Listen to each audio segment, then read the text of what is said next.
welcome to Carry On, a film-by-film review of the cinematic career of Jim Carrey. Last week I did, I've already forgotten the name of it. It was so Rubberface. This week, the next film in the career should be All in Good Taste, a movie which I have been unable to find. So it is going to be my white whale as I continue to try to find it. So I skipped over it to go to the TV movie Copper Mountain, a Club Med Experience. Oh, I almost forgot the joke I came up with there. This movie is a ski movie that's constantly on a downward slope. So here's the thing. I don't get into kind of the synopsis in a second, but first, the thing about this is Rubberface was nothing. There was nothing happened in it. It attempted character work, but mostly it was nothing. This movie at least touches on bad movie fun. But for an hour-long movie, there's only about 15 minutes of content in it, which I will explain as I go through the synopsis. But it does at least have touches of like, what was that? This is crazy, but not enough that I found I didn't enjoy it. So much as there were just brief moments of like, hey, that was almost something. So let's talk about Copper Mountain, a Club Med Experience. The opening, this movie, as you'll see as I go through it, is plagued by musical numbers. And not like fun musical numbers that one might see in a movie musical, but more like they just keep cutting to bands performing. And so in the opening, you have the opening credit sequence for about a minute and a half. It's just shots of people skiing and music. Then a 3-second scene, and then the opening intro music starts over again. Then we're introduced to Jim Carrey. Time to Jim Carrey, 2 minutes and 57 seconds. And right there alongside him, his friend Alan Thicke. Yes, this is a two-hander starring Jim Carrey and Alan Thicke. And right off the bat, pretty much right from the beginning, we are told that Jim Carrey, his character Bobby Todd, has a deficiency with the ladies. And the problem is he just can't be himself. Now, this movie also is plagued by another issue, and it happens here. And that is that they give the punchline to jokes without giving the setup until later. So Alan Thicke looks at Jim Carrey and says something like, Jack Nicholson at 30,000 feet, huh? And it's not till about 3 seconds later that he explains, or that we, I guess, are able to infer that Jim Carrey must have done some kind of impression on the plane when trying to talk to women, because that's his weird knee-jerk reaction is when he talks to women, he immediately, without saying a word first, jumps into doing impressions. And they talk about this jumping back and forth between talking about it like it's a fun character quirk and also like it's a serious mental condition that he's dealing with. And they make jokes about split personality. And the first thing I thought was, is Me, Myself, and Irene a sequel to Copper Mountain? I don't know. We'll find out when we get to Me, Myself, and Irene, I guess. So Jim Carrey plays Bobby Todd and Alan Thicke plays Jackson Reach. And it was at this point in the movie that I realized that this whole movie is a commercial for Club Med. I probably could have guessed that from the Club Med Experience subtitle, but yeah. Also important to note, they're friends in the like their dynamic is like two best friends. When they're introduced, I thought that it was going to be like an uncle nephew or maybe even father son thing, because and that's so one, Alan Thicke is 15 years older than Jim Carrey. Which isn't, like, yeah, you can have older friends. It's not that. It's that Jim Carrey looks like he's 18. I mean, he's 21. but he looks like son aged. He doesn't look like, kid out having trouble with women age. He's 21, and they keep going on about his issues with women. And it's like, yeah, dog, you're 21. Like, you're bad with women. So it's at this point in the movie that we start the musical trend, with an introduction that Ronnie Hawkins is going to be performing, and the band is setting up outside the ski resort, I guess. It should also be important to note that in that 3-second clip between intro songs that I talk about, it's very lazily and sloppily set up that there's going to be some kind of ski competition at this Club Med resort in Copper Mountain. I also noticed at this point, looking at it, that Mr. Carrey was a very fresh-faced, handsome young boy who, once again, could have been 18.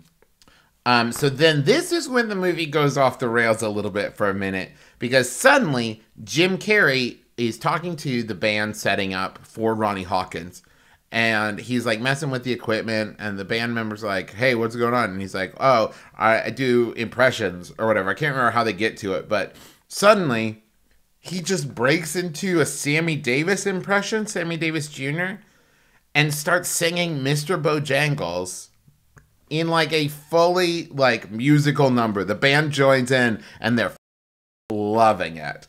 Like, everybody's on board with this. And I'm sorry I cursed, but I'm going to curse more in this because it's crazy. So then that ends and is immediately followed by another musical number. Ronnie Hawkins plays another musical number. So we are 10 minutes into a 60-minute movie. And so far, the ski contest has been mentioned.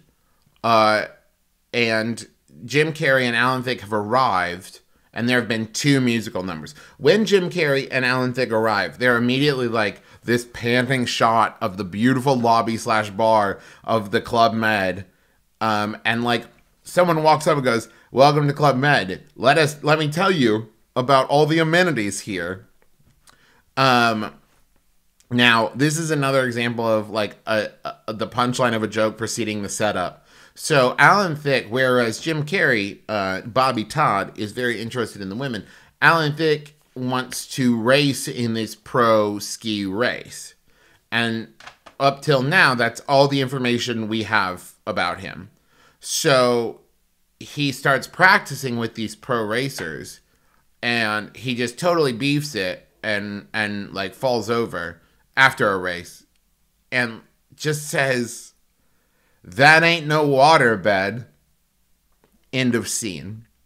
And it's not until later that we find out he is a waterbed salesman. Okay, cool. Okay. And then we see a very brief scene of Jim Carrey coming upon 2 women in a hot tub, and he immediately breaks into a Steve Martin impression. And at first, the women seem bemused. They're chuckling a little bit. And then he just, like, fully dressed, jumps into the hot tub with them, and is, like, splashing around, and, like, they're totally annoyed, and they leave. And he's like, ugh, what am I doing wrong? And it's deeply troubling. Because this, much like in Rubberface, this character trait of Jim Carrey playing these people who, like, break into impressions and do, like, funny faces and voices, if you don't provide the right kind of context for that, it's really upsetting to see a human being who, like, their knee-jerk reaction is, like, these out of nowhere, super over the top impressions. Because that's the thing, is like, if you set it up like he's a comic and he's doing these impressions, it's okay, cool. But Bobby Todd is just this person who, it seems, can't speak to other human beings with no preface, doing impressions. And I realized at this point that with very little editing, you could make a trailer for this movie in which Bobby Todd is a serial killer. And also, okay, so Alan Thicke, as this, like, wants to race, he seemingly is not good at it. He's okay. He's an okay skier. But, like, the first time I see him ski, he falls down. He's not been invited to participate in this race, but it's why he's there. And he's just a real, like, he's told that there's one spot open in this race, and if he wants it, he has to race against the bartender, who we know from a conversation that the bartender has with Jim Carrey is a skier. But Alan Thicke looks at him, and the bartender is maybe not in the best shape, and Alan Thicke's character, Jackson Reach, just goes on and on about the bartender's weight and is really fat shaming about it.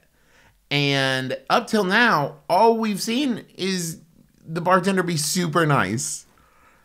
So, also, there's a big problem in this movie with scene endings. Like, so Jackson Reach is told, like, yeah, you'll have to race against Yogi for a spot in the thing. And he's like, okay. And then the scene keeps going. And he, like, walks over to a fireplace, looks at it, and then the scene ends. And sometimes scenes end way before they should or way after they should, but never when they should. So, it is at this point in the movie that I become deeply troubled that these are our heroes. You have Alan Thicke as Jackson Reach, who is not good at skiing, but is also really judgmental of other people's skiing abilities. And you have Jim Carrey as Bobby Todd, who just can't stop annoying people. And Jim Carrey, in a conversation, calls it striking out with women, which would imply that, like, he went up to them, he was having a conversation, what am I doing wrong? But that's not what he's doing. He's, like, walking up to other human beings and, like, immediately doing, like, Steve Martin impressions without introducing himself, without talking to them, without, like, anything, without any preface. So then another musical number starts. It's Ronnie Hawkins again. And it basically becomes a Ronnie Hawkins music video. And it's immediately, no joke, no scenes in between, followed up by another musical number. And it's the same Ronnie Hawkins song that he did earlier in the movie, about 10 minutes earlier in the movie. And then we see a brief scene with Jim Carrey and a character named Michelle, who works for the guy who's running the Club Med, I guess, or is organizing the ski thing. We meet them in the, like, first scene, that 3-second scene between the intro songs, and then we don't really see them again. And then Jim Carrey has a conversation with Michelle about how she's in love with her boss. So Jim Carrey's going to help her woo him, I guess. And without any explanation, we see them talking to the hotel staff, asking for a sheet and a rope. I have no idea what's going on. And the hotel staff is making jokes about them being kinky. Then another musical number starts. So this is like our 5th musical number plus the intro song being replayed twice. So then I guess we're supposed to put together. We see Michelle talking with someone in what they refer to as an Arab costume. But it's half a second, and it's happening while the musical number is playing. And the owner / Michelle's boss sees this, runs over, shoves the person in the Arab costume down, not knowing who he is, not seeing it. We don't see their face. Shoves them down, hops on a ski lift with Michelle. And that's all we see of this great rope sheet plan.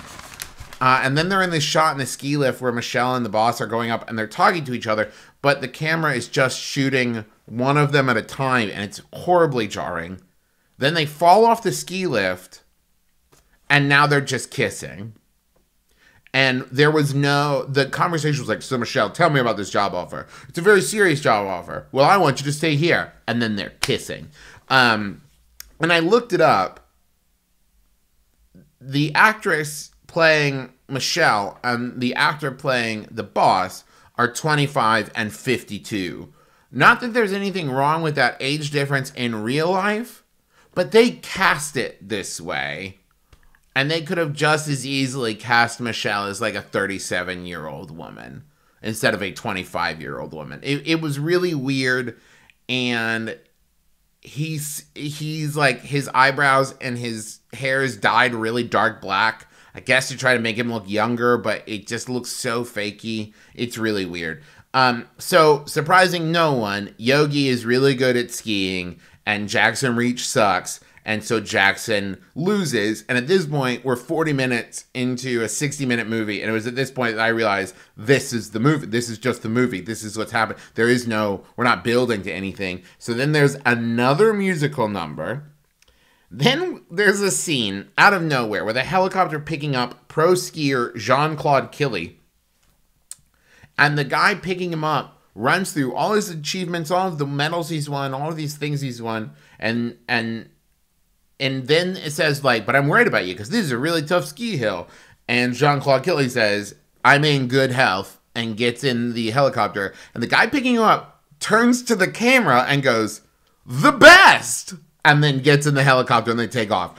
It's the most bonkers moment in the whole movie. It made me very happy. Then another musical number happens. So then we get maybe a 7-second long scene where Jim Carrey... Oh, and that whole scene with the skiing and the ski people, that happens during the musical number. And Jean-Claude Killy, then we have a shot of him skiing during the musical number.